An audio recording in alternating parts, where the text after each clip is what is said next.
드디어 1장 격안의 대단의 막을 내리고 이제 2장을 하도록 하겠습니다. 2장의 제목은 단기금융시장이다.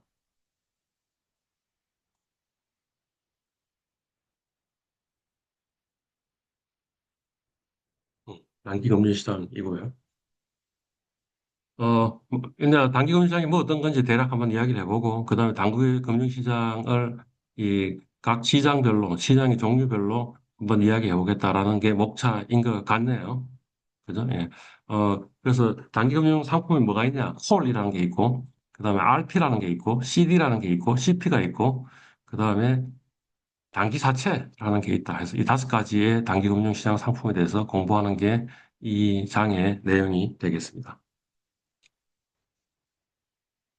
단기금융시장이란 예, 영어로는 마니 마켓이고요.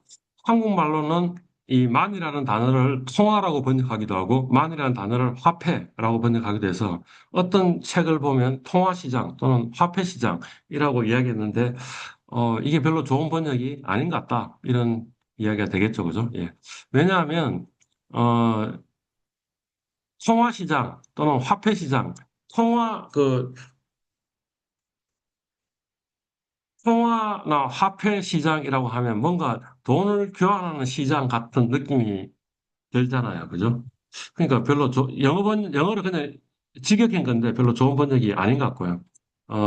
가장 좋은 번역은 아마 단기금융시장이 될 것 같아요. 그러니까 뭐냐면 돈을 빌리고 빌려주는 것을 단기로 한다 하는 시장이 되겠죠. 그죠? 뭐, 어떤 면에서는 이거를 그 영어로 왜 money라고 이야기를 했는지도 이해가 됩니다. 왜냐하면 돈과 거의 다름없다는 거죠. 아주 초단기이기 때문에, 그래서 황금색이 높고, 그래서 그냥 이게 돈하고 거의 차이가 없다라는 거죠. 그래서 우리 통화량이라고 이야기할 때도 보는 통화라는 게 있고, 그 다음에 M1, M2 이런 게 있잖아요. 이 M1, M2에 포함되는 게 이 단기 금융 상품들을 가지고 있어도 그것도 돈으로 간주한다라는 거죠. 그죠? 예, 그러니까 거의 통화 비수로 하니까 그런 의미에서 많이 마켓이라고 이 영어로 쓰는 것도 꼭 틀린 이야기는 아닌 것 같다. 이렇게 이야기를 할 수 있겠네요. 단기금융시장이 뭐냐? 뭐 찾아보니까 금융기관, 기업 등 경제 주체들이 단기적인 자금 과부족을 조절하기 위해 통상 뭐라고 적어놨죠? 만기 1년 이내라고 했죠. 만기 1년 이내의 단기 금융 상품을 만기 1년 이내니까 만기 1년은 포함이 됩니까? 아니면 포함이 안 됩니까? 뭐 어느 나라 같은 경우에는 만기가 1년이면 그걸 단기 금융 상품으로 보기도 하고요. 어느 나라 같으면 1년이면 그건 장기 금융 상품으로 보기도 합니다. 그러니까 1년이다라는 것을 이내라고 이야기했기 때문에 1년을 포함하는지 안 포함하는지 여부를 우리가 알고 있는 게 사실 우리한테 그렇게 크게 중요한 것 같지는 않습니다. 어, 보통 보면, 이 단기금융 상품은 만기가 1년은 정확하게 아니에요. 이를테면, 우리나라의 통화안정증권이라는 거 하는 게 있는데, 통화안정증권 같은 경우에는 만기가 360일이에요. 360일이니까 1년보다 작잖아요. 그래서 뭐 그런 식으로 되어 있다라고 생각하시면 되겠습니다. 어, 또 이 단기금융시장 마니 마켓을 또 다르게 번역하면 자금시장 이렇게 번역하기도 합니다. 어, 그러니까 뭐 안에 단기라는 말이 이 괄호 안에 있는 것 같은 느낌이 드는 그죠. 자금이라고 이야기하면 그죠. 예. 단기금융 상품에 뭐 어떤 게 있냐? 콜이 있고 RP가 있고 CD가 있고 CP가 있고 그다음에 STB가 있다라고 이야기를 해놨고요.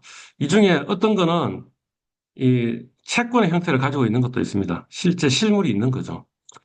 그런 형태가 뭐냐면 CD, CP, STB 이거예요. 그 다음에, 채권의 형태는 없습니다. 그냥 우리 둘이서 계약한 형태입니다. 그런 형태로 있는 게 콜이나 아니면 RP 같은 게 있다라고 지금 이렇게 나와 있는데 그 자세한 내용은 우리 해당 그 전에 갔을 때 한번 보도록 하겠습니다. 당기금융시장의 의의는 무엇이냐? 이렇게 적혀 있죠. 그죠? 뭐겠어요? 그 금융시장의 의의하고 별반 차이가 없는 거죠.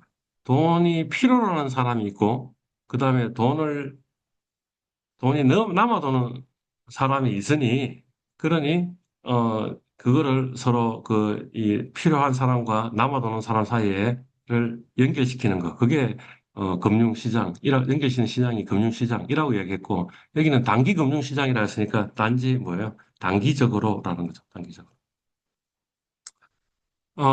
왜 이 단기 금융시장이 중요하냐라고 하냐면, 첫 번째는 위험 관리 측면에서 한번 생각을 해볼 수 있습니다. 내가 단기 금융 상품에 투자하는 사람이라고 생각한다면, 단기금융 상품은 장기금융 상품에 비해서 이 금리 변동이 작아 자본 손실 위험이 낮고, 어, 유동시장이 발달되어 있으면 유동성 위험도 별로 크지 않기 때문에 위험이 좀 작은 시장, 이렇게 되어 있습니다. 근데 지금 여기 적혀 있는 건 틀린 이야기인데, 단기 금융 상품은 장기 상품에 비해 금리 변동이 작아. 금리 변동은 별반 차이가 없는데, 금리가 1%포인트 올라간다고 해서 가격이 떨어지는데 가격이 떨어지는 그 민감도가 작은 거죠. 그죠? 예. 그걸 우리 뭐라 그러냐 하면 듀레이션이라고 이야기할 거예요.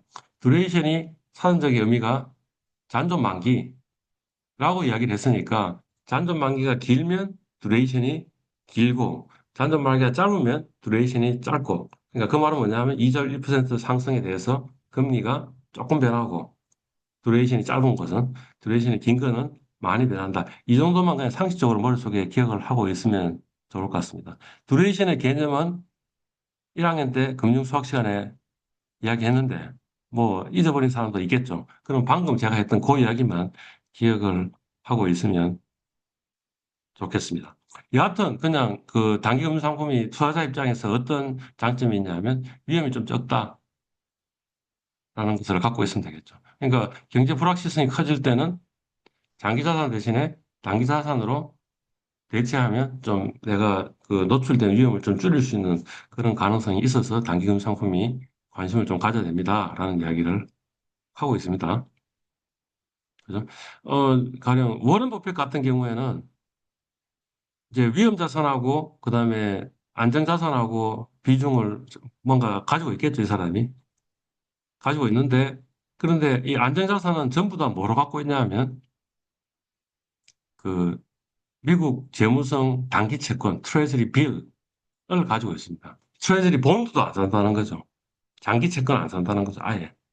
이 사람은 굉장히 보수인 거고요. 보통 기관들은 어떻게 하느냐 하면 위험자산, 뭐 주식, 파생상품, 그다음에 안정자산 하면 거기에 채권을 집어넣고 그 채권에는 장기채도 포함이 돼 있는 거죠. 근데 그 채권 중에도 훨씬 더 위험이 적은 게 뭐라고요? 단기채다. 그러니까 위험을 안정적으로 유지하는데 좋은 자산이다. 이렇게 생각을 하면 되겠네요. 단기 금융 시장에 대해서 우리가 배워야 되는 또 다른 중요한 이유는 사실은 요 세 번째 네모가 되겠습니다. 통화 정책의 파급 경로입니다. 뭐 미국의 연방준비위원회 아니면 한국은행 이 정책 금리를 뭔가 결정을 하고 있죠. 근데 그 결정하는 정책 금리는 장기 금리가 아니고 단기 금리다라는 거죠. 가령 한국은행 같으면 단기 시장 금리 중에 콜 금리라고 했는데 이것도 틀린 이야기인데. 예. 지금은 RP 금리인데 기억하고 계십시오. 예전에는 콜 금리인데 지금은 RP 금리다. 에 반영되고, 그러면 단기금리가 움직이면 거기에 따라서 서로 시장들이 연관되어 있으니까 장기금리도 움직이고 은행 예대출금리도 움직이고 주가도 움직이고 환율도 움직이고 해서 실물경제 전반에 영향을 미친다는 거죠. 그러니까 이 중앙은행의 통화 정책이라는 건 결국에는 뭐냐면 수단은 뭐예요? 기준금리. 그게 기준금리가 단기금리. 자, 지금 기억할 거는 뭐냐면 RP금리. 그것만 기억하고 있으면 되겠죠. 단기 금융시장이 발달할수록 자금의 재분배, 시간 간 연계, 통화정책 효과, 네, 원활한 전달이 가능해진다. 그러니까 단기 금융시장이 상당히 중요한 것 같다라는 거죠. 어, 이 단기 금융시장은 사실은 이 시장이 두 계층으로 이루어져 있다라는 게 지금 두 번째로 나와 있는 이야기네요. 그죠? 그래서 금융기관만 시장이 있고요. 그래서 그 시장을 보고 인터뱅크, 뱅크 간이죠. 인터가 비트윈 이런 뜻이니까 은행 간 시장 이렇게 되는 거죠. 그죠? 예. 그래서 금융기관 간 시장이 있고요. 그다음 홀세일 마켓, 도매시장이라고 이렇게 번역하기도 한다라는 거죠. 하고, 그 다음에 또 뭐가 있다고요? 대고객 시장 있다, 이라는 거죠. 그래서 커스텀 마켓 또는 소매시장, 그래서 리테일 마켓, 이렇게 금융기관과 일반 고객 사이의 거래는 이 대고객 시장에서 일어납니다. 자, 여러분들이 RP를 할 수 있냐? 할 수 있다라는 거죠, 그죠? 정권 계좌를 가지고 있으면 RP를 할 수 있습니다. RP를 할 수 있는데, 그죠? 그 시장은 어디냐 하면 그 증권회사가 RP를 떼와 가지고 그 다음에 여러분한테 판다라는 개념인 거죠. 그러니까 소매시장인 거죠.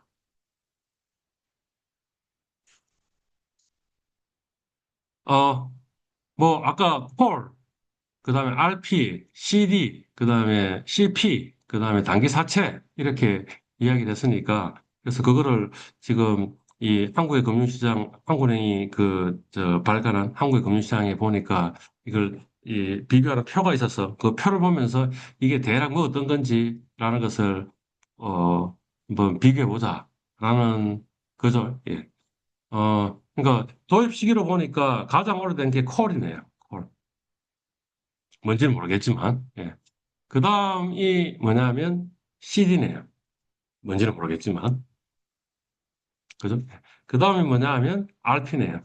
아니다. CP가 먼저 도입이 됐고, 그 다음에 CD가 도입됐고, 그 다음에 RP가 도입됐고, 어, 이 단기사채, 보통 단기사채라고 이야기하고 전자단기사채라는 표현을 많이 써서 줄여가지고 전단체, 이것도 기억해 놓으면 좋겠는데, 전단체라고 이렇게 이야기를 하는데, 전단체가 2014년 그냥 비교적 최근이다. 그러니까 여기서 도입 시기로 본다면 그냥 콜이 가장 오래된 거다. 그죠? 예. 그 다음에 전단체가 2013년 이후에, 2008년 글로벌 금융위기 이후에 도입됐다. 이 정도만 기억을 하고 있으면 되겠네요. 콜은 보니까 특징이 금융기관 자금 조절 했으니까 콜이라는 거는 그냥 홀세일스 마켓이다라는 것을 이야기를 하고 있는 거죠. 예. 그러니까 은행 간에 서로 단기로 자금 과부족이 있으면 그것을 서로 조정하는 걸 콜시장에서 한다라고 생각을 하면 되는 것 같고요. 예. 그다음에 이 판매 조건부 매매 RP는 금융기관의 자금 조절도 하지만 금융기관의 단기 자금 조달도 한다라고 한 걸로 봐서 이게 무슨 말입니까? 어, 이 앞에 있는 거는 뭐예요? 홀세일 마켓, 도매 시장이고, 그 다음에 요거는 뭐냐면 리테일 마켓, 소매 시장이다라는 것을 이야기를 하고 있는 거죠. 그죠? 예. 그 다음에 CD, 양도선 예금 증서는 보니까 은행의 단기 자금 조달 이렇게 적혀 있죠. 그러니까 이거는 뭐만 있는 거예요? 리테일 마켓만 있는 거죠. 자, 기업은 기업과 금융기관의 단기 자금 조달이라고 했으니까 이것도 리테일 마켓만 있다라고 보면 되겠죠. 그죠? 예. 전단체도, 그러니까 아마 지금 전단체하고 기업은 아마 두 개가 비슷하다는 느낌 들어요. 그죠? 그러니까 무슨 말이냐면 기업은 실제 실물이 있었고 전자단기 사채, 전단체는 뭐예요?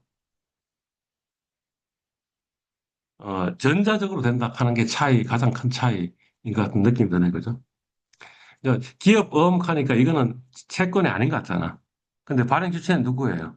기업이잖아. 그러니까 그럼 일종의 회사채 같은 느낌이 들죠. 여기 사채하는 게 이게 저 개인의 채권이 아니고 뭐예요?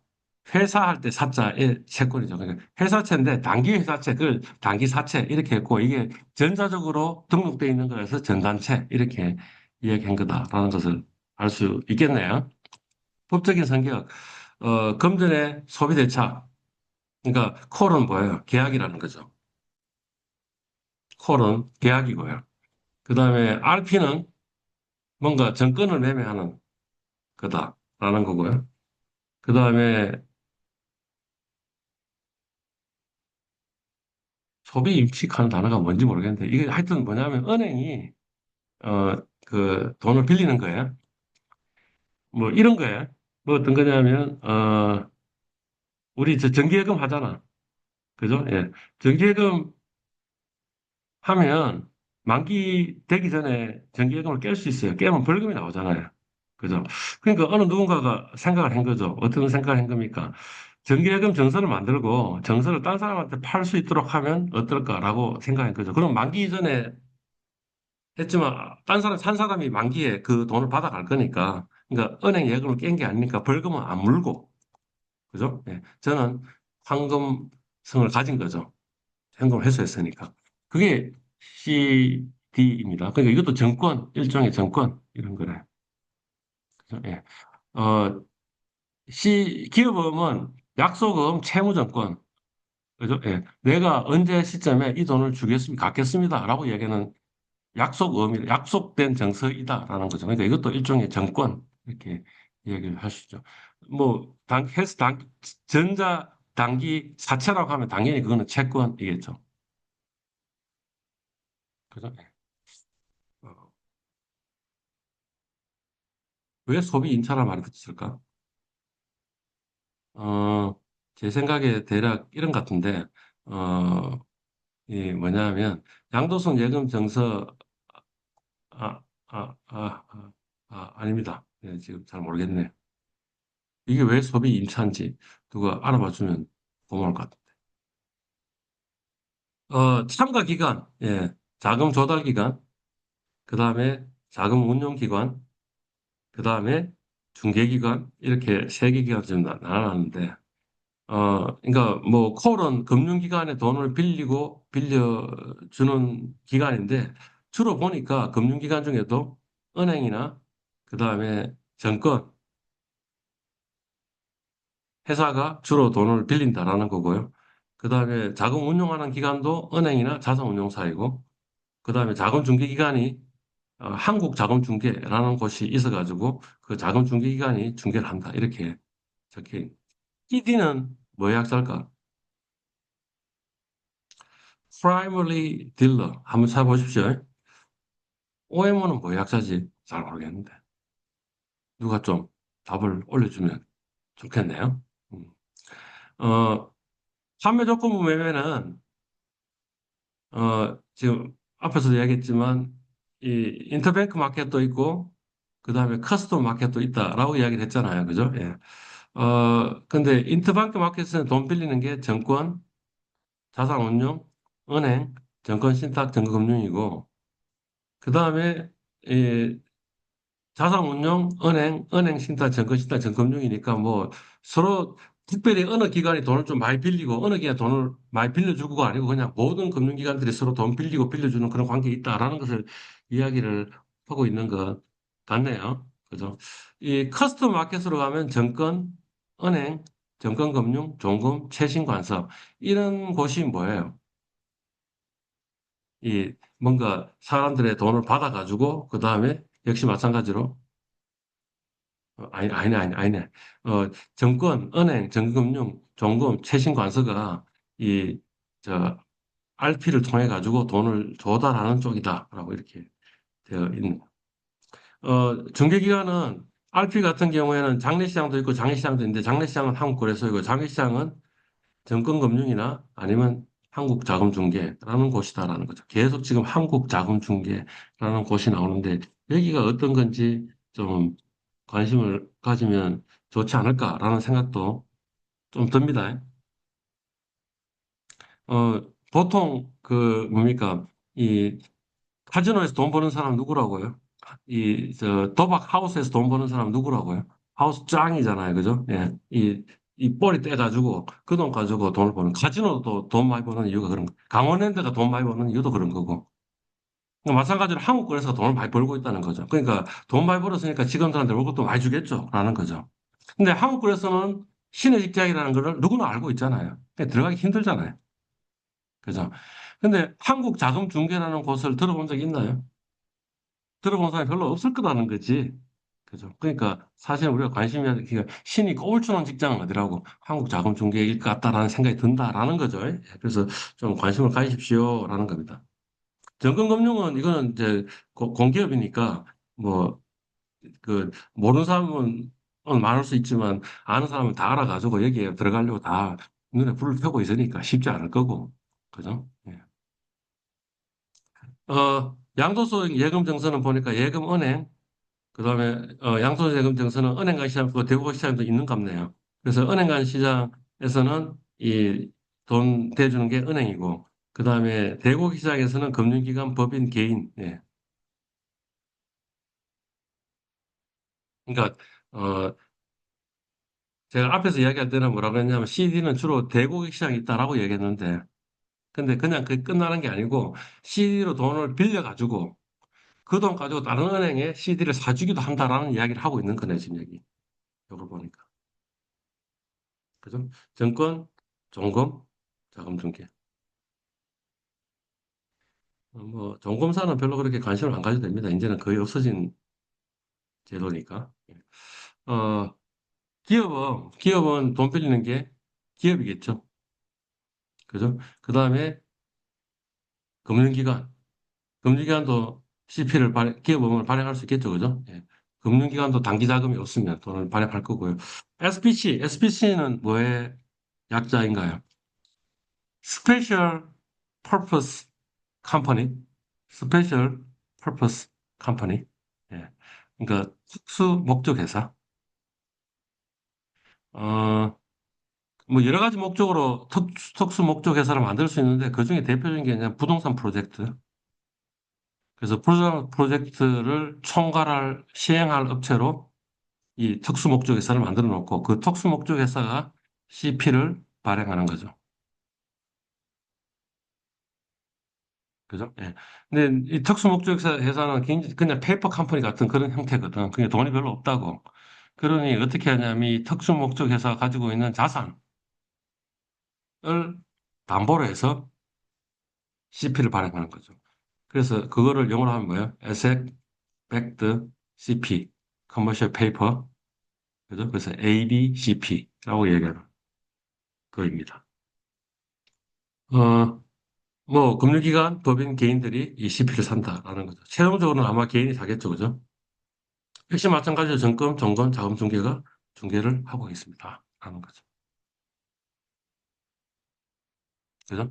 단기 사채도 보니까 뭐예요? 그러니까 아까 그들 이야기했지만 CP하고 그 다음에 전단체하고는 사실은 그냥 똑같은 거죠.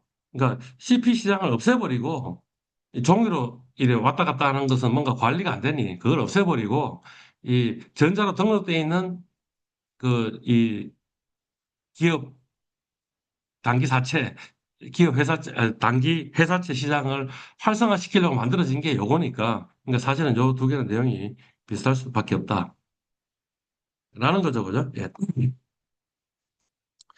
만기는 콜은 보통 90일 정도, 최장이 90일이고요. 그 다음에 RP는 뭐 사실은 뭐 그 기간의 제한은 없습니다. 그렇지만 이것도 단기입니다. 초단기입니다.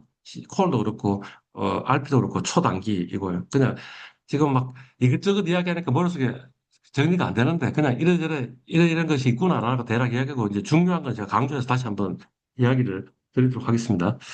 어, 아닌데 CD가 만기가 1년짜리 CD도 있는데 조금 이상합니다. 예. 나중에 한번 체크해 봅시다. 아니면 누가 좀 체크해 줬으면 좋겠어요. 예. CP도 뭐 자유화라고 얘기했는데 1년 이상 되는 CP는 없습니다. 예. 그 다음에 1년 이내, 전단체도 1년 이내 이렇게 되겠습니다. 뭐 이건 저도 잘 모르는데 최저 발행 금액이 콜은 1억 원이라 그러네요. 1억 원. 그러니까 그 기관 간 시장이다라는 것을 이야기를 하고 있는 거죠. 그죠? 예.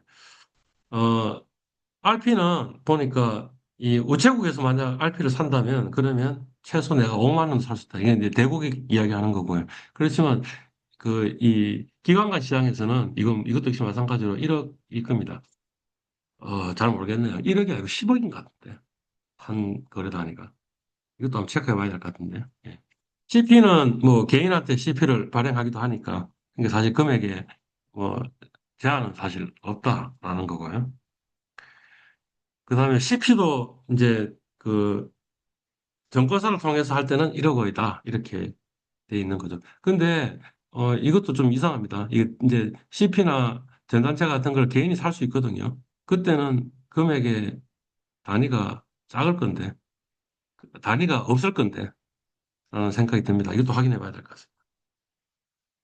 이자 지급 방식, 만기 일시 지급입니다. 그러니까, 뭐예요?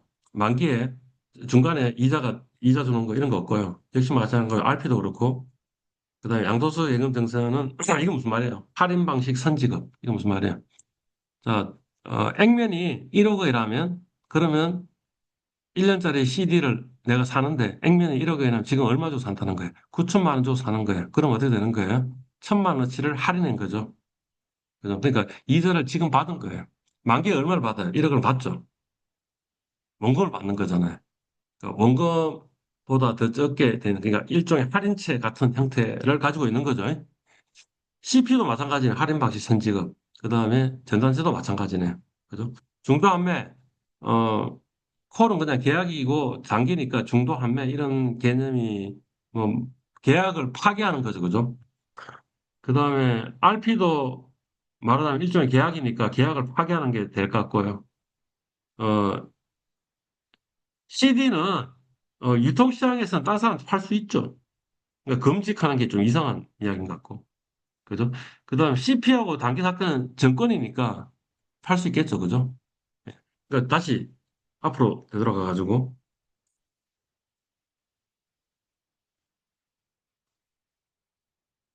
계약의 형태가 콜하고 RP인데 이거는 사실은 계약을 파기하는 그런 개념이 될 거고요. 뭔가 벌금을 내야 되겠죠. 요거는 뭐예요? 전부 다 정권의 형태잖아요. 정권의 형태니까 제3자한테 팔 수가 있는 거죠.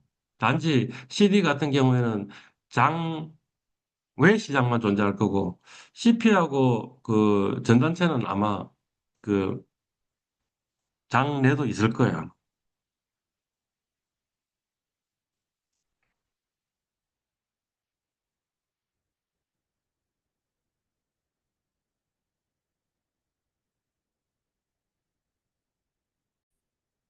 단기금융시장에 개요 지금 하고 있습니다. 그죠? 예.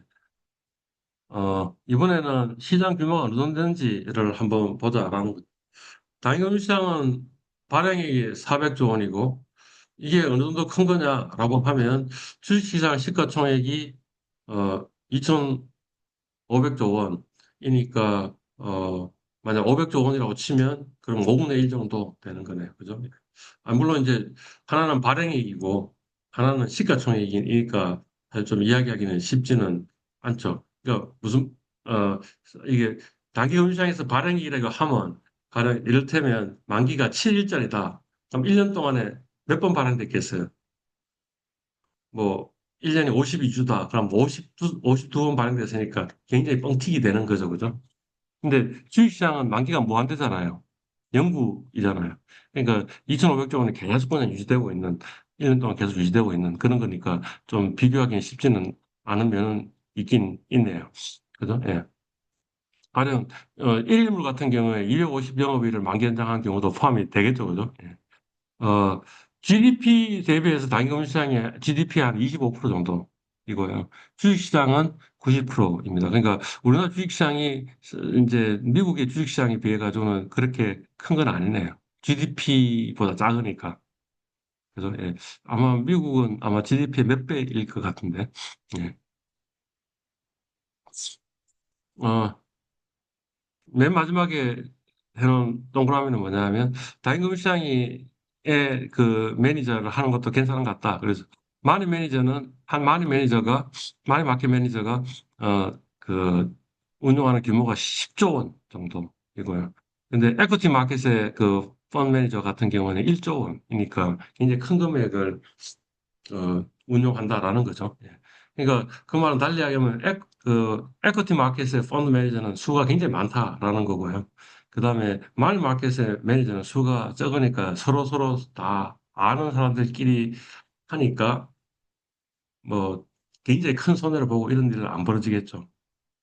내가 굉장히 큰 돈을 벌었다고 하면 다른 사람이 큰 돈을 잃었다는 이야기고, 그럼 그 사람은 잘린다라는 것을 이야기를 하고 있으니까. 근데 이제 에코티 그, 그 펀드 매니저 같은 경우에는 무수히 많으니까 그 중에 어느 놈은 분명히 그 잃지만 내가 그 사람 잘 모르는 거죠. 그러니까 뭐 그 사람이 잃든 말든 상관없이 난 돈 많이 번다 이런 컨셉이 있을 것이다라는 거죠. 그거는 그 채권 그 매니저도 마찬가지입니다. 채권 매니저는 숫자가 저 주식 매니저에 비해서 숫자가 현저히 적거든요. 그러니까 서로 좀 잘 알고 있는 거죠. 자, 밑에 있는 표는 이 시장별로 이야기를 하고 있는 겁니다. 그래서 지금 이제 가장 최근 2021년 6월로 해서 보면, 가장 높은 비중을 차지하고 있는 게 RP, 43.7%, 두 번째가 기업음 39.0%, 그 다음에 전단체가 10.4%. 아, 그러니까 이 전단체가 2013년인가 만들어졌는데 만들어지고 나서도 아직까지 그렇게 그러니까 정부는 활성화시키려고 했지만 그렇게 활성화된 것은 아닙니다라는 것을 이야기를 하고 있는 거네요. 그죠? 예. 콜은 1.3%밖에 안 되니까 별로 이제 큰 시장이 아니고, 그 다음에 CD 시장도 5.7%밖에 안 되니까 별로 큰 시장이 아닌데, 이거를, 2020년하고 한번 비교를 해보면 어떤 거예요? 콜이 15.9%에서 1.4%, 그러니까 찌그러지는 시장이다라는 것을 이야기를 하고 있는 거죠. 왜 이게 찌그러졌냐 하면, 이 한국은행 기준금리가 콜에서 RP로 바뀌었다. 이런 거죠. 그래서 이 비중이 25.8%였는데 4.7%로 급증했다. 이런 겁니다. 예. CP는 양소형 예금전자는 14.1%인데 5.7% 줄어들었고 CP는 44.2%인데 39.0%로 줄어들었고 그다음에 없다가 10.4%로 늘어났다라는 거죠. 그러니까 그거보다는 뭐예요? 요 44.2%하고 요 두 개 합한 거, 이 두 개 합하면 얼마죠? 49%. 44.2%에서 49%니까 이 단기 회사채 시장이 좀 규모가 서서히 증가하고 있다라는 거죠. 그렇죠. 여하튼 그렇지만 가장 급성장한 시장은 RP 시장인 것 같다. 이렇게 돼요.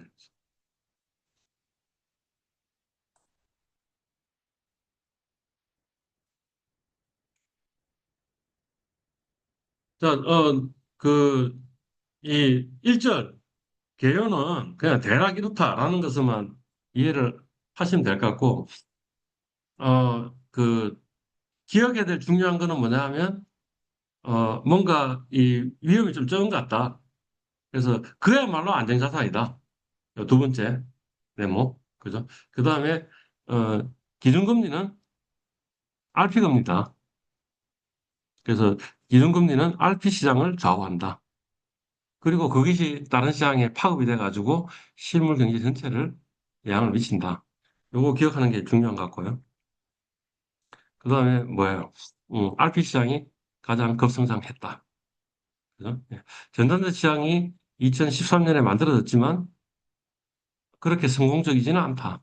요게 이제 기억해야 될 중요한 내용이 되는 것 같습니다. 자, 이제 개별 상품으로 넘어갑니다. 그죠? 예. 2절, 콜입니다. 콜. 왜 콜이라고 이름이 붙었을까요? 콜. CALL, 콜. 예. 예. 전화 걸어가지고 돈 빌릴지, 돈 빌려줄지 서로 계약을 한 거죠. 그래서 이 시장을 보고 콜이라고 이야기를 한다라는 거죠. 그죠? 예. 금융기관들이 일시적인 자금 과부족이 있을 수 있겠죠. 그죠? 예. 있으면 중요한 건 뭐예요? 초단기로. 그러니까, 지금 최대 만기가 90일이라 그랬는데 사실은 전부 다 거의 한 7일 이내가 거의 대부분이고 실제로 가장 큰 비중을 차지하는 건 1일짜리 오브나잇이다라는 거죠. 초단기로 자금을 차입하거나 그걸 콜만이라 그러는데 뭐 기억해 줬고 기억 안 해줬고 그다음에 대출 그걸 뭐 콜론이라고 이야기하는데 뭐 그걸 기억해 줬고 안 줬고 여하튼 그런 시장 초단기 금융기관 간 그냥 하루짜리로 돈을 빌리고 빌려주는 시장을 콜 시장이라고 이야기를 합니다. 음. 만기는 1일부터 90일까지 있다고 그랬지만 사실은 1일이 거의 대부분이다.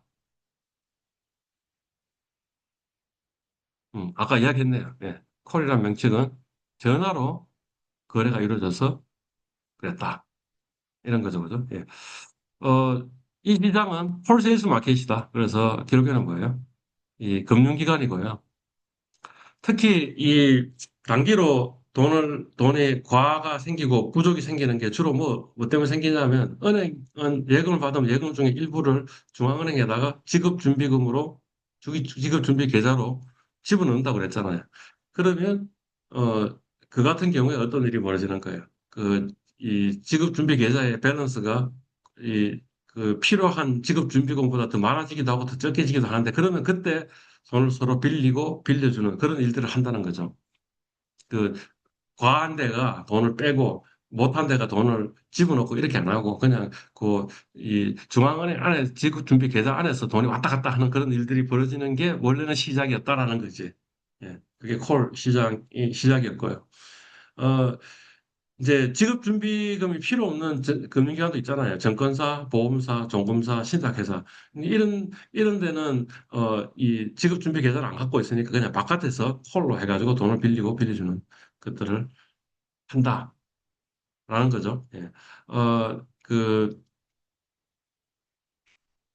미국 같은 경우에 이 지급준비 계좌가 미국 페드에 있을 건데 그 페드에 있는 그 금융기관들 간에 돈을 빌리고 빌려주는 시장을 보고 뭐라 그러냐면 페드 펀드 마켓. 이라고 이야기하고 미국의 기준금리라고 하면 페드 펀드 타겟 레이트를 이야기한다라는 거죠. 페드 펀드 레이트를 이 은행들 간에도 서로 뭐예요? 돈을 빌리고 빌려주는 것을 하고 있는데 이 중앙은행도 그 돈을 빌리고 빌려주는 그런 역할을 하는 거죠. 만약 중앙은행이 금리를 페드 펀드 레이트를 좀 낮추고 싶으면 어떻게 하면 되는 거예요? 돈을 많이 빌려주면 되겠죠. 중앙은행이 직접 빌려주는 역할을 하는 거죠. 그죠? 그 다음에 높이고 싶으면 어떻게 되는 거예요? 돈을 빌리는 역할을 하면 되겠죠. 그래서 우리가 이 페드 펀드 그 레이스이 이 레인지 안에 있었으면 좋겠다라고 발표를 하는 거죠. 그게 뭐냐면 그 타겟 레인지가 밑으로 떨어지면 그걸 보고 금리 인하했습니다라고 미국 페드가 금리 인하했습니다라고 이야기하는 거죠. 그러니까 페드 펀드 타겟 레이트이 아니고 페드 펀드 타겟 레이트 레인지죠, 그죠? 예. 그래서 상하단이 있는 거예요. 상하단이 이렇게 있는 겁니다. 예. 우리나라 같은 경우에는 기준금리가 2008년도에는 콜금리였다라는 거죠. 콜금리였는데 이후에는 7일물 알플리 금리로 옮겼습니다. 그러니까 2008년 이전, 2008년 글로벌 금융 위기 이전에는 콜금리였는데 2008년 글로벌 금융 위기를 그 계기로 해가지고는 7일물 RP 금리가 기준금리가 됐다라는 거. 앞에 우리 개요에서 콜 시장이 줄어들었다라고 얘기했는데 그 이유 중에 하나가 이런 거다라는 거죠. 어, 왜 한국은행이 기준금리를 콜에서 7일물 RP로 바꿨나 하니까 옛날에 콜 거래 같은 경우는 한국은행이 호가하는 금리에 무제한 수요 공급을 해준 거예요. 한국은행이. 그러니까 그러면 금리가 정해져 버리는 거죠. 그래서 미국은 페드 펀드 타겟 레이트 레인지였는데 범위였는데 한국은 뭐냐면 그냥 기준금리를 딱 정하면 정해지는 거죠. 근데 이게 단점이 있죠. 그게 단점은 뭐냐면 시장 상황과 무관하게 그냥 한국은행이 정해진 건데 그게 시장하고는 뭔가 이 일관성이 없는 그런 금리 결정일 수도 있는 거죠. 그죠? 근데 지금 이제 기준금리를 7일물 RP로 바꾸고 나서는 뭐냐면 금리 입찰을 하는 거예요. 그러면 결국에는 시장의 수요를 생각하면서 뭔가 금리가 결정되는 거죠. 그러니까 이게 좀 더 그 좋은 방식인 것 같아요. 그러니까 미국도 왜 퍼드 펀드 타겟 레이트 레인지냐면 바로 그런 이유죠. 정확하게 타겟팅을 해버리면, 그러면 이제 무제한 수요 공급이 되니까, 그러면 뭔가 시장하고 이 결이 안 맞는 그런 금리 결정이 될 수도 있다라는 것을 머릿속에 가지고 있는 거죠. 그래서 요 레인지 근처에서 하겠다는 건데, 그거보다는 오히려 우리 방법이 더 나은 거죠. 아예 금리 이차를 시장에 의해서 금리를 결정하게 만들고, 그러면서 조금 조금씩 바꿔가지고, 뭐예요? 금리를 우리 타겟 레이트 근처로 보내겠다라는 생각을 하고 있는 거죠.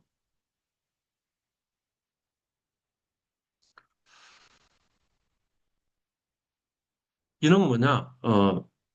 지급준비금 조정이 가장 핵심 기능입니다. 그죠? 예.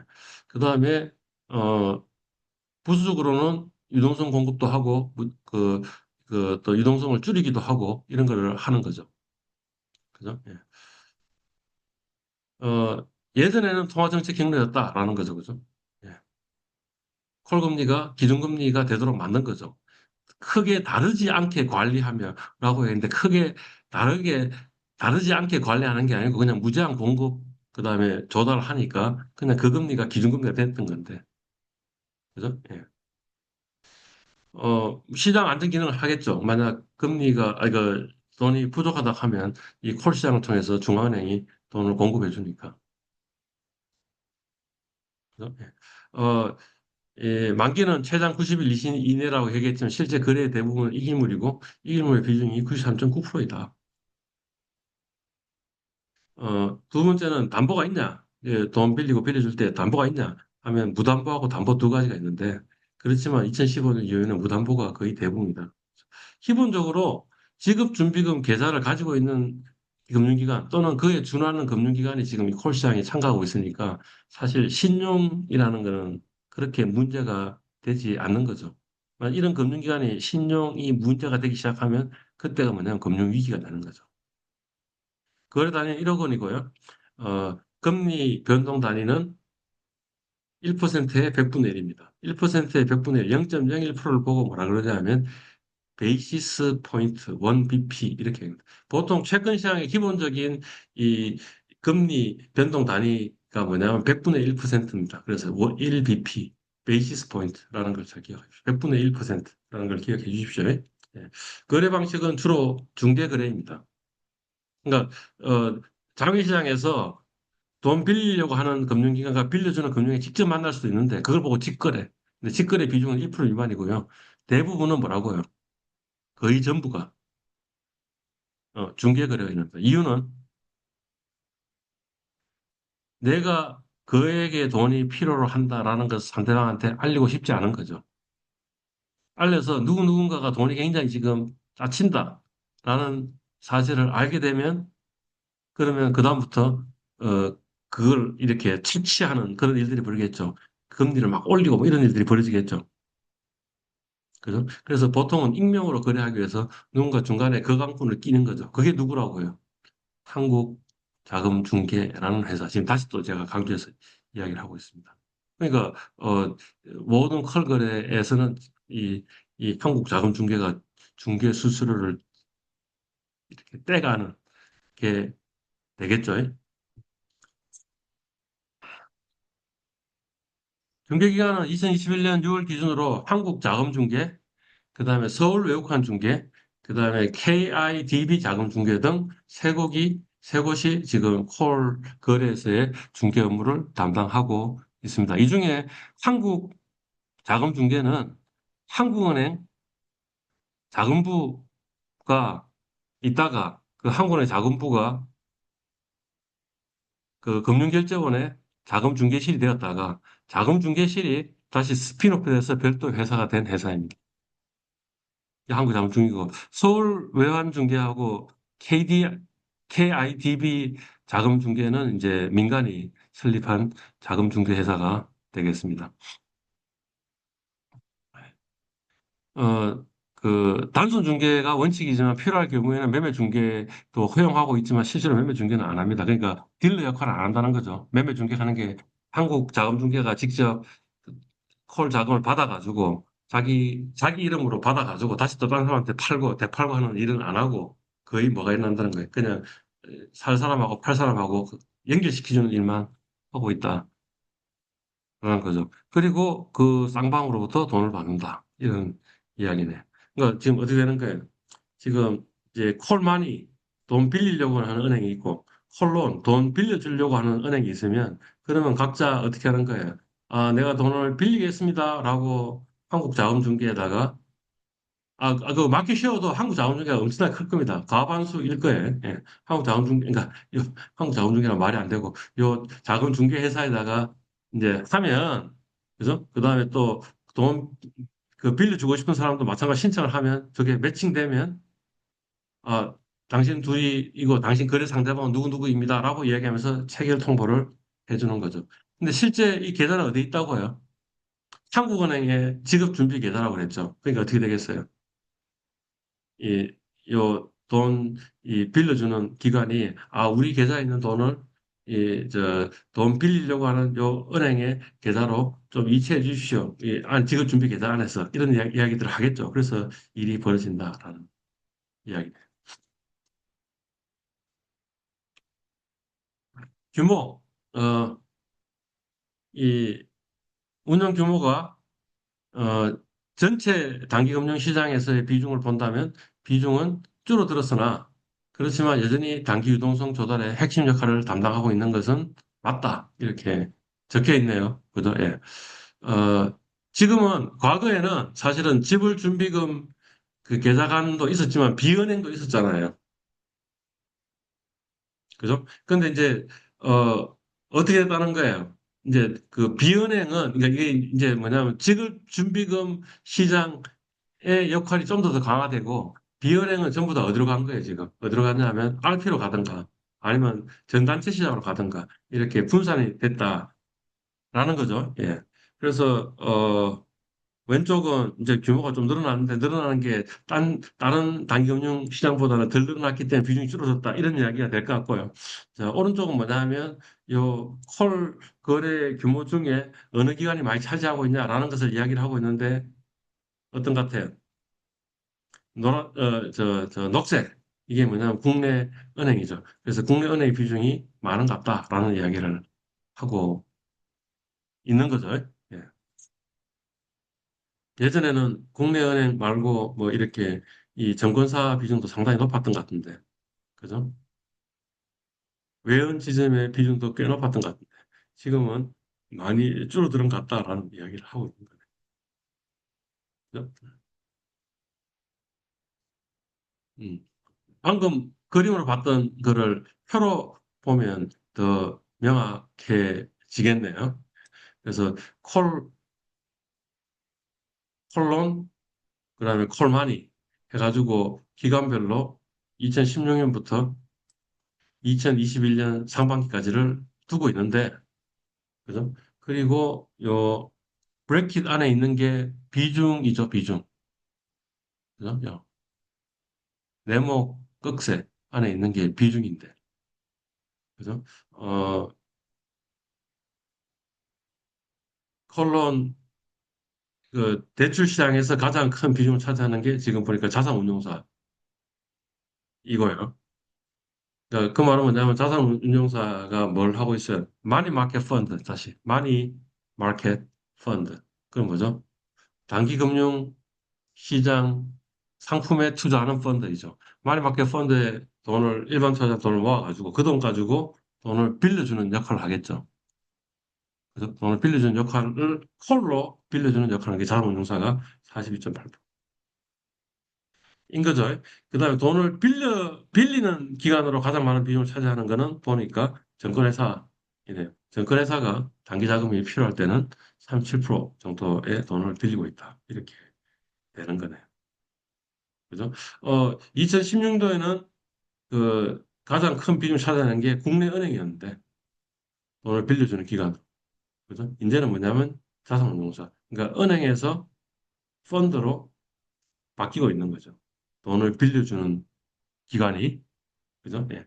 마찬가지로 돈을 빌리는 기관도 국내 은행이었는데 지금은 증권회사니까 돈을 빌리는 기관도 은행에서 증권회사로 바뀌고 있다. 뭐 이런 이야기가 되겠다. 이거는 무슨 그림이죠? X축은 연도이고 Y축은 뭐죠? 금리네요. 그죠? 그다음에 이쪽은 콜금리하고 기준금리의 스프레드네요. 그죠? 예. 그래서 그 왼쪽 요 오렌지 색깔하고 파란 색깔을 보니까 뭐 어떤 거예요? 아, 기준금리하고 콜금리가 오렌지 색깔이 거의 비슷합니다라는 이야기를 하고 있는 거죠.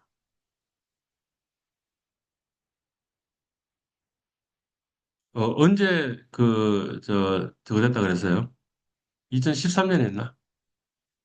아, 2008년에 했나? 오케이. 그러니까 이거는 뭐냐면 2008년에 이제 기준금리가 RP로 넘어갔지만 RP 시장하고 콜 시장이 거의 아주 밀접하게 연관되어 있습니다라는 것을 이야기를 하고 있네요. 그래서 또 다르게 이 그림에서 우리가 눈에 들어지는 게 뭐예요? 요때가 아주 눈에 들어지는데 요때가 언젠데? 2009년 초네요. 그죠? 근데 이게 뭐예요? 2008년 글로벌 금융위기 기간 중에는 어떤 일이 벌어진 거예요? 콜 시장이 뭔가 기준금리에서 굉장히 벗어나는, 그래서 통제가 잘 안 되는 그런 일들이 꽤 벌어졌다는 거죠. 다시 이 통화 정책 어떻게 한다고요? 기준금리를 움직여가지고 기준금리로 다른 단기금융 시장의 금리를 움직이고 장기금융 시장의 금리를 움직이고 주식시장을 움직이고 그래서 경기 전반에 영향을 미치는 이런 구조인데 근데 이 위기 기간 중에는 정부의 통화 정책이 잘 작동하지 않는다라는 것이 요 그림이 의미하고 있는 바가 되겠네요.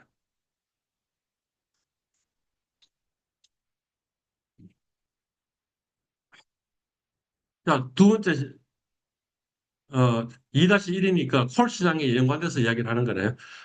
우리 앞에서 뭐라고 했냐면 콜 시장이 성격이 약간 애매모호한데 지급 준비금 자금 시장의 역할도 하고 그다음에 뭐예요? 기타 단기 자금 시장의 역할도 한다라고 했는데 그러면 미국의 페드 펀드 마켓은 어떤가라는 것을 정리해 놓은 거네요. 그죠? 펀드 마켓이란 페드 펀드란 페더럴 펀드 그래서 한국말로 번역하면 연방기금 연방기금 하니까 연방에서 돈을 이렇게 모아가지고 뭔가 기금 운용한다라고 생각하는데 그건 아니고 뭐예요? 연방은행 안에 있는 자금시장이죠. 그러니까 연방기금이라는 번역보다는 연방 자금이라는 말이 더 좋은 번역일 것 같은데요. 기금이라고 번역하는 것도 그냥 펀드를 그냥 기금이라고 번역하잖아요, 보통. 예, 그래서 아마 연방기금 이렇게 돼 있었던 것 같은데 연방자금이란 말이 더 나을 것 같아요. 예금은행은 미국 연방은행 페드뱅크에 지불준비금 계좌에 지불준비금을 예치를 해야 되잖아요. 그죠? 근데 이 요구 지불준비금하고 요 지불준비금 계좌에 있는 금액 밸런스하고 차이에 과부족이 생길 때 이 예금 조금 추가 더 예금하고 추가 인출하고 이런 짓 안 하고 뭐예요? 은행 간에 돈을 빌리고 빌려주는 것으로 한다라는 것을 이야기를 하고 있네요. 그래서 페드 펀드 마켓은 미국 내 은행들이 이 페드 페더럴 뱅크에 있는 어카운트 간에 서로 초단기로는 1일 오버나잇으로 자금을 서로 빌려주고 빌려주는 시장이니까 우리나라 콜 시장하고 유사한 면이 있네요. 우리나라 콜 시장하고 페드 펀드 마켓 가장 차이는 페드 펀드 마켓은 오로지 지불 준비금 계산해서 움직이는 거고 우리나라 이 콜 시장은 지급 준비금 계산도 있고 은행 같은 경우에 나머지 금융기관 같은 경우에는 바깥에 지금 계좌가 있는데 그 사이에 돈이 왔다 갔다 하는 것을 보고 우리는 콜 시장이라고 한다. 그 차이가 있네. 그죠? 예. 미국의 기준금리는 미국 연방준비위원회, Federal Reserve Board of Governor, 그러니까 뭔가 이 가분하는 사람들의 보드네요. 위원회네요. 그죠? 예. 연방준비. 그죠? 예. 그래서 줄여가지고 FRB, Fed 이렇게 이야기를 합니다. 그리고 이 연방준비위원회가 정확하게 뭐냐면 연방준비은행의 이사회 정도로 생각하시면 되겠어요. 모든 연방준비은행의 관리, 정책, 뭐 이런 것들을 모두 총괄하는 이사회라고 생각을 하면 되고요. 그 이사회 산하에 또 다른 커미티가 하나, 위원회가 있다는 거죠. 그게 뭐냐면 공개시장조작위원회라는 게 있다. Federal Open Market Committee 그랬으니까 뭐예요? 연방 공개시장 오픈 마켓 위원회죠. 그래서 줄여서 FOMC. 그리고 이 FOMC에서 뭘 한다는 거예요? 미국의 기준금리를 하고 그 미국의 기준금리를 결정했다고 하면 뭐냐면 페드 펀드 타겟 레인지라는 거였죠. 레인지. 그러면 이거 오퍼레이션, 이 기준금리, 이 오픈마켓 오퍼레이션, 공개시장 조작은 누가 하느냐 하면 뉴욕 연방은행이 합니다. 페드뱅크 뉴욕이 하고요. 그래서 이 레인지를 벗어나면, 범위를 벗어나면 그러면 오픈마켓 오퍼레이션 한다라는 거죠. 그러니까 미국에서는 페드 펀드 마켓이 중요하겠죠. 한국에서는 예전에는 콜 마켓이 중요했겠죠. 왜냐하면 기준금리가 결정되는 시장이니까. 그죠? 그런데 이제는 뭐예요? RP 시장, 7일물 RP 시장이 더 중요한 것 같다라는 게 되겠죠.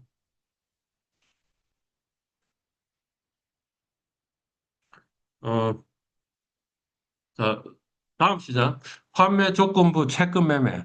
그래서 줄여가지고 RP라고 이야기합니다. 어, RP는 뭐의 약자이냐면 Repurchase Agreement입니다. 그러니까 Repurchase니까 뭐예요? 다시 사겠다는 계약이죠. 약속이죠. 다시 사겠다는 약속. 다시 사겠다. 그러니까 다시 산다는 말은 무슨 말이에요? 지금은 뭐인 거예요? 채권을 판 거겠죠. 예.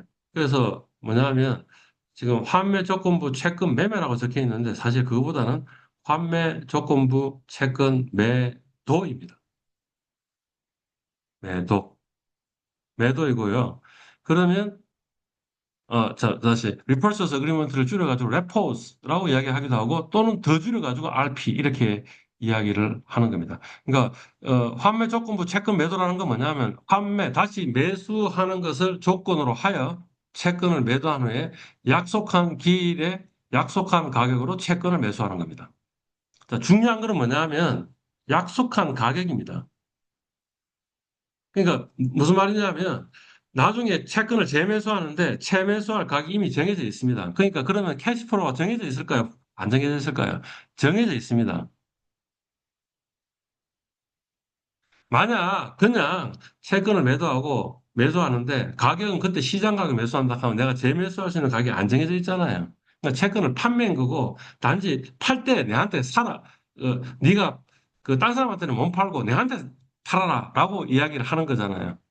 그죠? 근데 그게 아니고, 이거는 뭐냐면, 내가 지금 채권 매도할 때도 매도 가격이 정해져 있잖아요. 그 다음 매수하는 가격도 정해져 있어요. 그러면 캐시프로가 다 정해져 있잖아요. 그죠? 그러면 사실은 이게 채권을 판매하는 게 아니라는 거죠. 본질이. 뭐예요? 돈을 빌려주는 거예요. 자, 다시 한번 봅시다.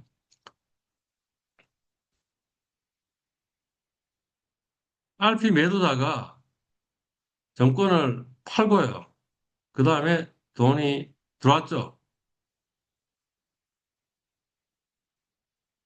그죠? 예. 그 다음에 환매일에 어떤 일이 벌어져요? RP 매도자한테 정권이 들어오고요. 그 다음에 돈이 가는 거예요. 그럼 지금 이제 그 환매 조건부 채권 매도라 했으니까 RP 매수자가 뭐냐면 채권 매도한 사람이죠.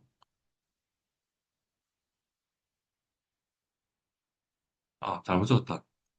지금 RP 매수자가 채권 매수죠. 네,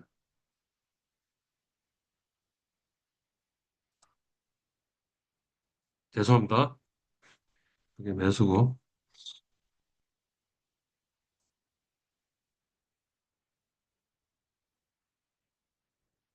그러니까 지금 이렇게 얘기하니까 지금 우리 느낌에는 채권 매매한 것처럼 느껴지는데 그렇게 하지 말고 그 반대쪽을 한번 보자라는 거지. 그럼 어떻게 되는 거예요?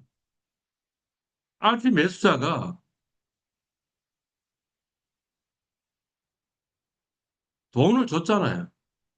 그다음 만기일은 어떻게 돼요? 돈을 받잖아요. 무슨 말인지 이해갔어요, 지금? 돈을 주고, 오늘 돈이 나가고요. 그다음 미래에 돈이 다시 들어와요. 그럼 뭐예요? 돈 빌려준 거죠. 그러면 도대체 이 정권은 왜 있었냐라는 거죠. 정권은 왜 있었냐면 내가 니한테 돈 빌려주는데, 그렇지만 네가 돈을 갚을지 안 갚을지 난 잘 모르겠어.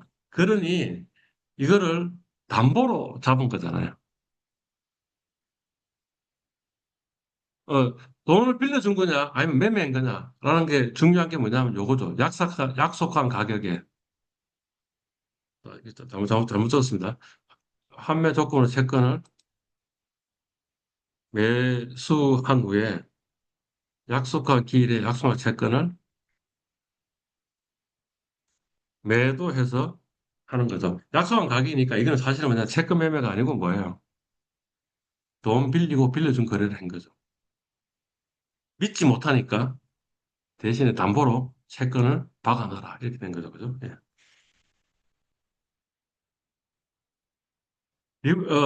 이게 반대가 판매 조건은 이 사람이 이제 리버스 리포를 한 거고요. 그리고 잘못 적었는데 RP, 역 RP,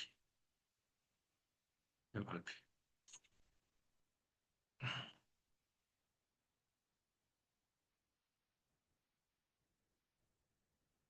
돈을 빌린 게 아니고 돈을 이걸 줘가겠네.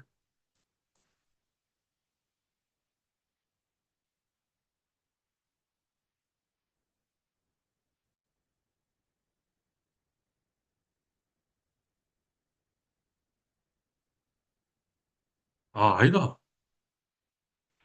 리퍼처스 어그리먼트니까 다시 사는 거잖아. 그러니까 처음에는 매도인 거지.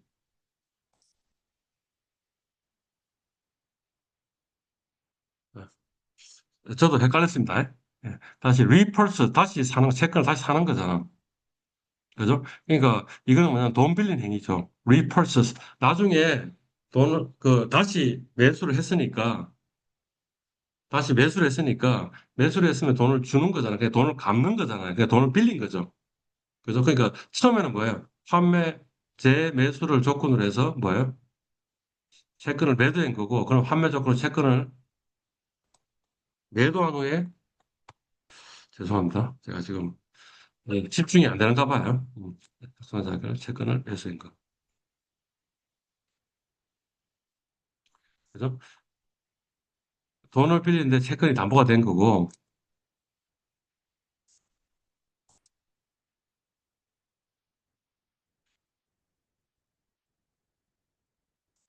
이거는 매수,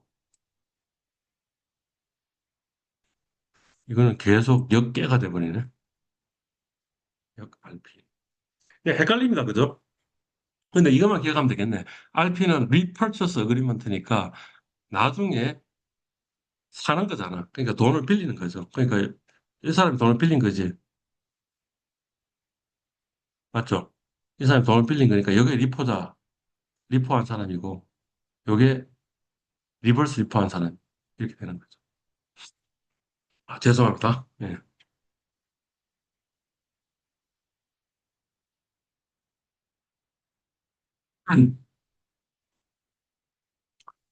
여하튼 환매 조건부 채권 매매 RP는 채권을 담보로 해서 단기 자금을 빌려준 거고요. 무담보 대차 시장에 참여할 수 수동 신용이 큰 금융기관도 담보 대차 시장인 RP 시장에는 자금 조달이 가능해집니다. 그러니까 사실 은행은 상당히 신용위험이 낮다 하더라도 비은행 금융기관들은 신용위험이 좀 있는 기관들도 있잖아요. 그럼 그런 기관들은 콜 시장에는 참여하기가 힘들어지는 거죠. 그래서 콜 시장에 뭐가 있다 그랬어요? 담보부가 있고 무담보부가 있다 그랬잖아요. 근데 사실은 무담보부가 거의 대부분이라 그랬잖아요.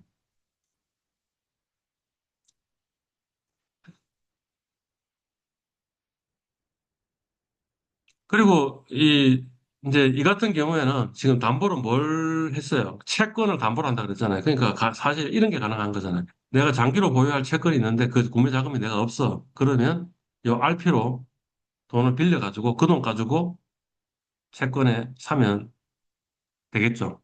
거꾸로죠. 채권을 사가지고 그거를 담보로 주면서 돈을 빌려가지고 또 다른 채권을 살 수 있도록 되는 거죠. 그죠? 그래서 이 채권 산 돈을 유동화시키는 그런 역할을 할 수가 있는 거죠. 그리고 만기 연장이 자유롭게 될 수 있다면 그러면 장기 보유할 채권을 담보로 단기 자금을 조달하는 것도 가능하잖아요. 그러면 이게 뭐예요? 빌리는 거는 단기로 빌리고 투자하는 거는 장기로 투자했으니까 단기 이자보다는 장기 이자율이 높으니까 마치 은행이 예대 마진 먹는 거와 똑같은 거죠. 은행도 사실 그런 거잖아요. 1년짜리 정기예금 받아가지고,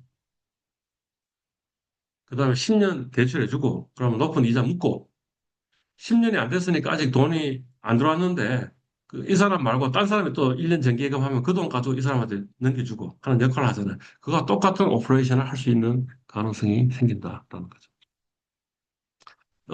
RP가 또 다른 이용되는 경로는 아까 뭐라 그랬어요? 통화정책이라고 했죠. 그래서 한국은행이 통화증권을 판매하면 또는 한국이 이게 통화안정증권이라는 게 한국은행이 발행한 증권이잖아요. 통화증권을 발행하면 그러면 통화량이 팔았으니까 돈이 들어왔으니까 뭐예요? 통화량이 한국은행에 들어오면 통화량이 준 거죠, 그죠? 통화량 축소를 시킬 수 있는 일들이 벌어지는 거죠.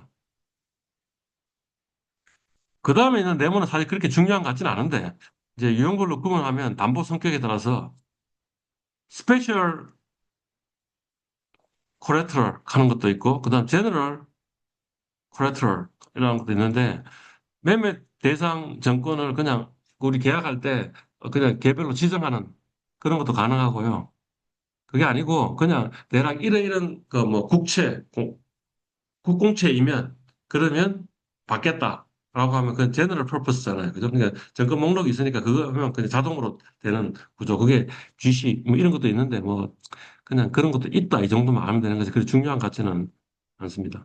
그다음에 결제 관리 형태에서 별로도 좀 차이가 있는데 이를테면 인도형. 그래서 실제 채권 매도했으니까 그럼 채권을 상대방한테 주는 거죠. 실물을 상대방한테 주는 거죠.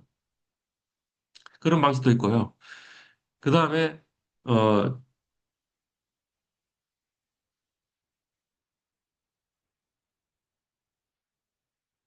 그 매도자가 보관 관리하고 매수자는 그냥 보관증 수령하는 그런 방법도 있어요. 그러니까 뭐냐면 내가 갖고 있는 거죠, 그냥. 내가 돈 빌리는데 내 채권 내가 갖고 있는데 그렇지만 그냥 보관증만 주는 거죠.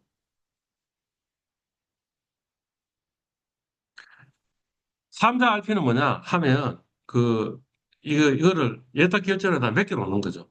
이해 갔어요? 인도는 실제 물건을 상대 돈 빌려주는 사람한테 물건을 줘야지. 그래야지 담보니까. 담보물을 아예 줘버린 거지.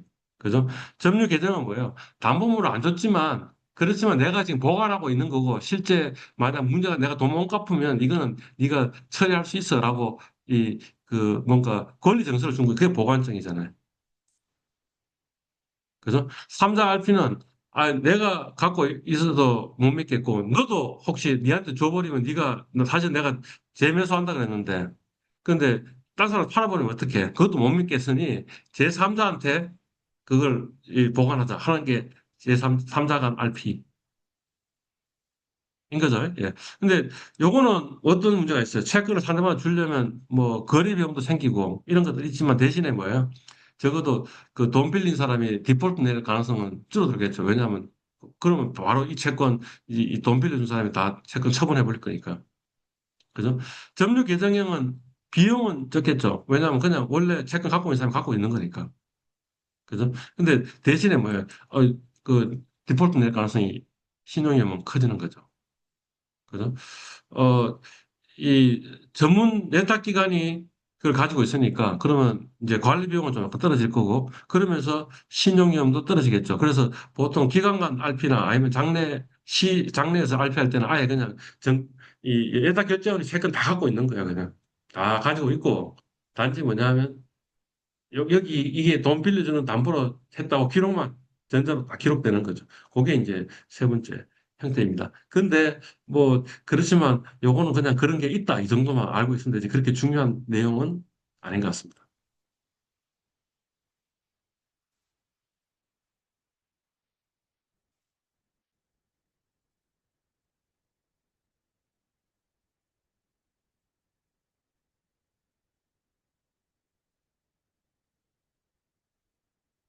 자, 이제 RP는 말씀드렸듯이 뭐냐 기관 간 RP도 있지만 대국의 RP도 있다 그랬죠. 그래서 우리가 지금 RP로 일반 개인 투자자가 이 증권회사 계좌를 통해 가지고 RP로 채권 매도를 채권 매수를 여갈피를 할 수 있다라는 거죠, 그죠? 그래서 기관 간에는 사실은 별로 제한이 없고, 근데 대국 RP 같은 경우는 이제 안전한 채권들만 돼 있다라는 거고요. 그 다음에 거래 상대방은 이제 증권회사 하면 반대편은 개인, 일반 법인, 돈 빌리는 게 증권회사고, 그 투자하는 곳은 개인, 일반 법인, MMF 이렇게 되는 거고요.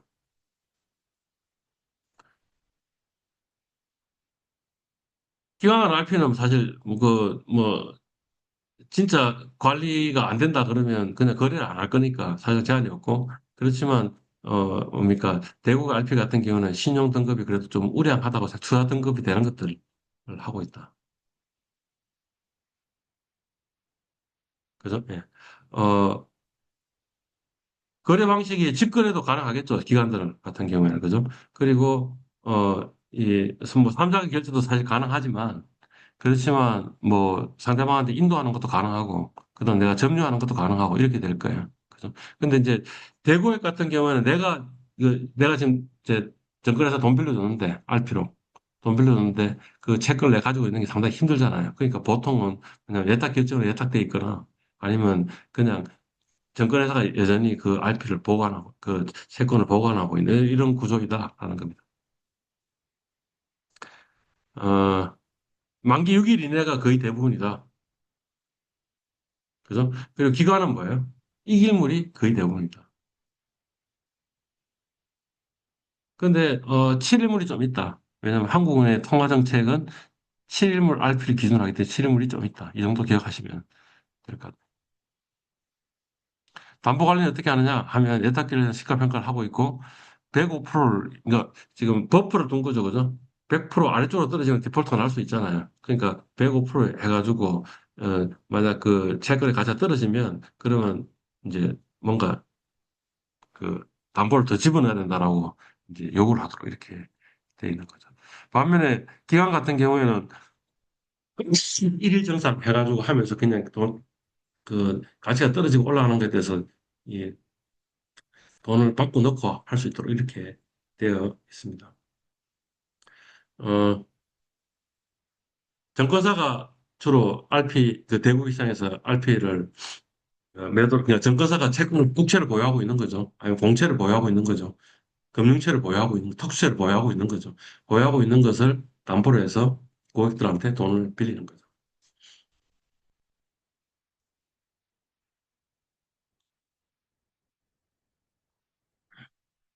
기관과 RP에서는, 예, 뭐, 예. 지금은 그 아주 주요한 플레이어로 자산운용사가 이제 점점 커지고 있는 거죠. 예전에는 은행이 상당히 컸는데,